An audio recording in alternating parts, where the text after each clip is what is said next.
Okay, so here it is once again. It is a Thursday. So if it's a Thursday, it's a Workers' Comp 101 time, isn't it?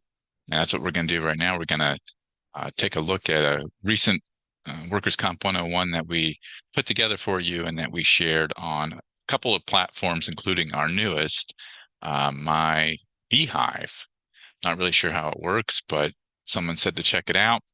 And so I decided to see what um, Beehive was all about. So have a few Workers' Comp 101 pointers up there.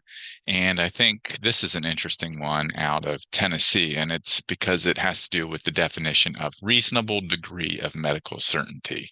And that's something that you can see coming up in workers' comp cases because medical evidence often comes into the case and determines whether or not a claim uh, is successful or accepted or not.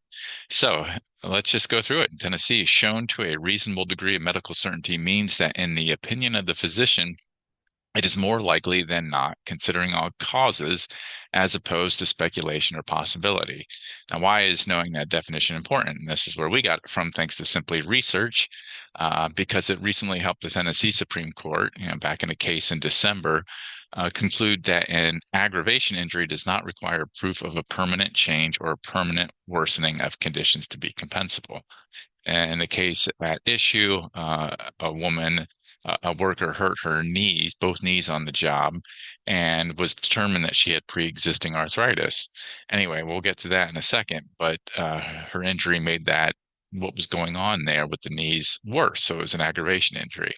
So instead, an aggravation injury is compensable when an employee shows, this is Tennessee law now, to a reasonable degree of medical certainty that the aggravation injury primarily arose out of and in the course and scope of the employment. And that's where we get to this instant case that we were pulling this information from. So that means that an employee must show that the employment contributed more than 50% in causing the aggravation.